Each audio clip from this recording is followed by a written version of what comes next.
Welcome to the deep dive.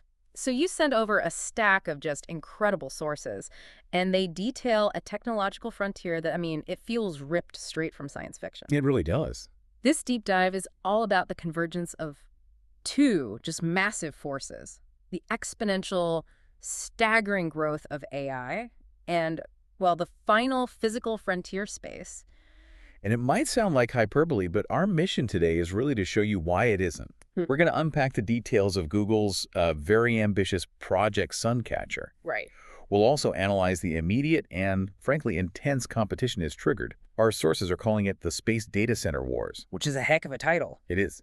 And finally, we'll need to critically assess the true motivations and the astronomical dangers involved in this whole pivot to the sky. Okay, so the starting gun for this entire conversation is this underlying infrastructural crisis. Yeah. AI's energy consumption is escalating so rapidly that the biggest tech giants are now proposing to, leave Earth entirely to power their systems? Exactly. Think about that. It's a wild thought. We've reached a point where software ambition is physically maxing out the limits of our planet's energy grid. And this isn't some hypothetical crisis, 5 or 10 years down the line. Yeah. We know Google is pushing massive software integration right now, trying to weave search and chatbot power into one unified system. Yeah. Well, that software push is directly fueling the urgency of this infrastructure crisis.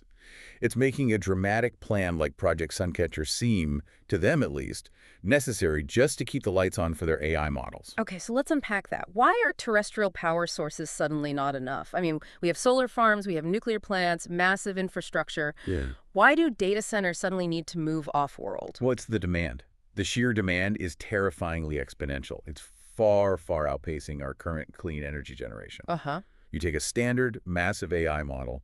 It requires training on thousands of specialized processors, running constantly for weeks, maybe even months. Right. So the collective data center demand of the world, which is already immense, is now projected to potentially rival the power consumption of, say, a mid-sized nation by the end of this decade. Wow, so the scale of consumption is demanding a truly massive alternative power source. Precisely.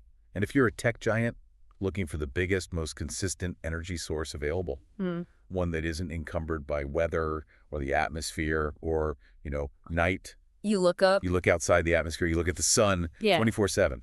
And that brings us to Google's solution, their research moonshot, Project Suncatcher. So what exactly is Suncatcher proposing to launch? We're not talking about sending a finished refrigerator-sized server rack into orbit, are we? No, not at all.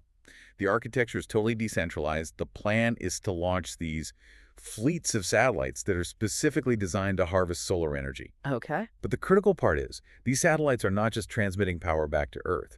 They're actually carrying these specialized compute units on board. And those specialized units, they're the key to the energy drain, right? The source mentioned TPUs. That's right, TPUs, or tensor processing units. They're Google's own custom-designed silicon. Optimized specifically for AI. Exactly. For deep learning, AI training, inference. They're not general-purpose CPUs. They are specialized, high-density processors that just consume enormous amounts of power. So Suncatcher puts the TPUs, the actual computation engine, directly on the solar-powered satellites. Right. The computation happens in space, and it's powered by space. And that immediately solves the problem of beaming massive amounts of energy back down to Earth, which, that's a whole other engineering nightmare. It is. But the scale implied here is it's unprecedented. How so? The Suncatcher internal paper, it actually boasts that this fleet of orbiting AI data centers will be significantly larger than any previous or current satellite constellations in orbit right now. So this isn't just adding a few more satellites to the clutter that's already up there. No. We have to understand, we're talking about creating a permanent, massive AI processing infrastructure that will absolutely dwarf existing networks like Starlink or OneWeb. This is the industrialization of low Earth orbit. That's the perfect way to put it. And this industrialization is not going to be a peaceful, solitary endeavor. This is where it gets really interesting for me. A move this dramatic immediately triggers a race. Oh, absolutely. And the source material frames this as the opening rounds of the space data center wars. It really feels like a new frontier conflict, but driven by very familiar figures. It creates this intense sense of corporate déjà And vu. you've seen it before. We've seen the power grabs in social media, in search, in algorithms, in terrestrial AI.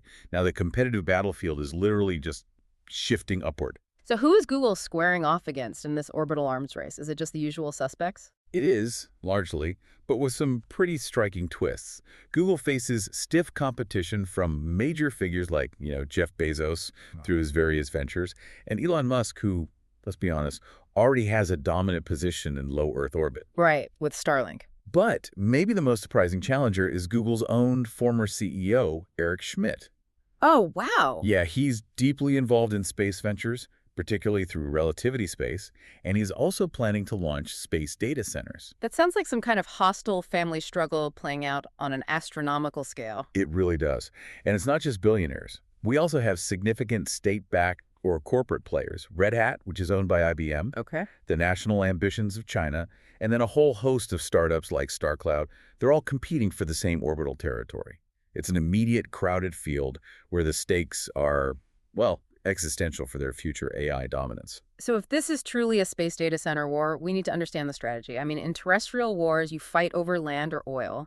In the sky, what's the currency of control? How is winning defined? Winning is defined by domination and exclusion. It's a classic land grab, but the land is orbital real estate and the electromagnetic spectrum. So it's about getting there first. It's about putting the most satellites into the most desirable orbital slots, sustaining them for the longest time at the lowest cost, and successfully deterring or excluding others from doing the same. Okay, so it's not enough just to launch. You have to physically, or I guess technically, make it impossible for others to operate effectively. What are the mechanisms for that, for exclusion? Well, there are two major ones. First is regulatory control, Hmm. locking up key frequency licenses and orbital slot allocations. The paperwork war. Right. But the second, and far more critical mechanism, is physical presence itself. Just being there. Just being there. By placing an overwhelming number of satellites in orbit, you effectively saturate the available space. The sheer risk of collision, what some people are calling a runaway debris scenario, that becomes an active deterrent to latecomers. So the company that establishes orbital dominance first actually sets the physical rules of engagement for everyone else. They do, Yeah. which makes that historical pattern mentioned in the sources even more concerning. Explain that. Well, the source makes a chillingly clear point.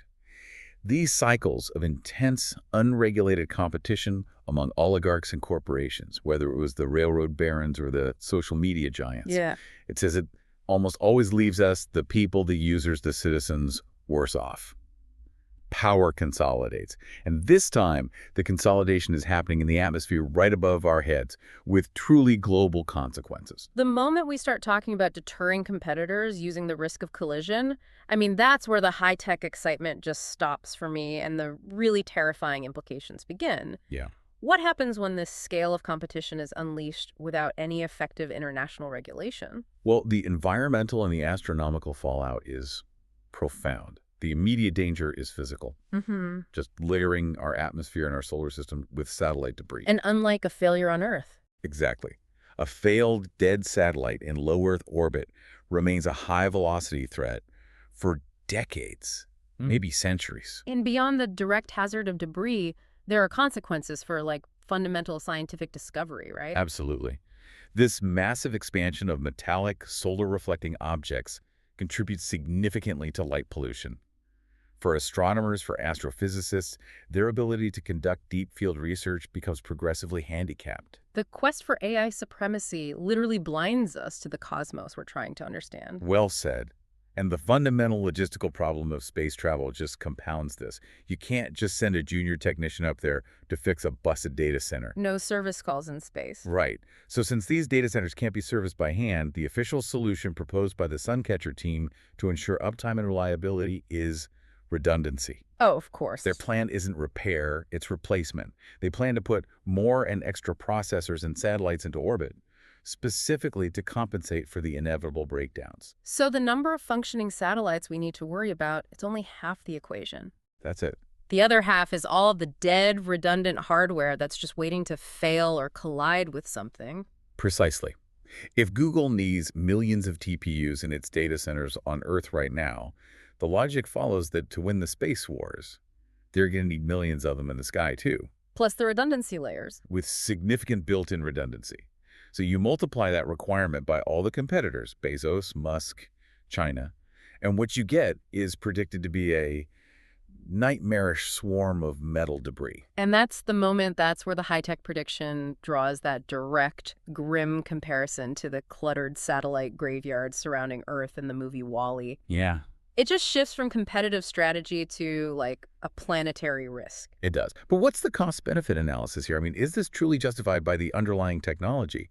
All of this incredible risk and expense is justified, according to the Project Suncatcher team, by the importance of AI. And they claim AI is what? A foundational general-purpose technology akin to electricity or the steam engine. That is a hefty claim. Equating today's AI with the invention of the steam engine. And this is where the sources push back, and they push back hard. They call that comparison a stretch. We're forced to look critically at what AI is currently doing. We have hallucinating chatbots and inaccurate AI Google search summaries. Right. Can we really claim this technology is foundational to human progress when its current state is so fraught with issues of reliability and trust? It creates a huge tension when you have CEOs like Sundar Pichai at Google actually warning people not to blindly trust AI, while at the same time positioning it as the reason we have to go colonize space. That tension is the absolute key. If the AI isn't yet trustworthy or stable, how can it possibly justify potentially causing irreversible damage to the orbital environment and disrupting fundamental astronomy? So what's the conclusion? The critical conclusion drawn by the source material is that the real reason for this dramatic expansion has nothing to do with a pure belief in AI's value to humanity. So if it isn't benevolent technological advancement, what is the ultimate motivation driving Suncatcher and these space data center wars? The source posits the true motivation is a simple, straightforward, cold-blooded quest for power. Wow. They argue that these corporations and billionaires, having already dominated and ravaged the competitive landscape of Earth, are now setting their sights firmly on the sky as the next arena for global consolidation and control. That is a powerful and, frankly, sobering context for this technological shift. So to recap the core conflict, unprecedented exponential AI energy demands are driving tech giants into orbit. Right. This is creating a massive new arena for corporate power consolidation, and it's risking catastrophic space debris pollution. And this brings us immediately to the regulatory challenge that has to precede this industrial expansion. If we acknowledge the scale of the danger, what specific international solution is being proposed to mitigate this? The source material suggests we need a swift, comprehensive international agreement. It draws a specific parallel to the Antarctic Treaty. Which keeps that continent reserved for scientific research. Exactly. So this agreement would be aimed at protecting the orbital environment, specifically preventing countries and corporations from launching satellites into low Earth orbit for non-scientific or, strictly commercial data processing purposes. And prohibiting commercial resource extraction of any kind. Right. The goal is simple. Declare space, particularly low Earth orbit, a protected global commons before it becomes an unusable industrial graveyard. So this deep dive has really laid out the stakes.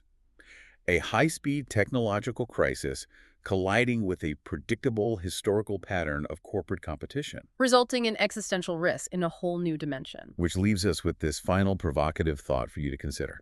If the driving force behind this expansion into the sky is, as the sources suggest, clearly a cold-blooded quest for power, how likely is it that the international community can successfully implement a treaty aimed at protecting the orbital environment from the very players who are so determined to dominate it? It's a race between corporate ambition and global responsibility, and right now, corporate ambition controls the launch pad.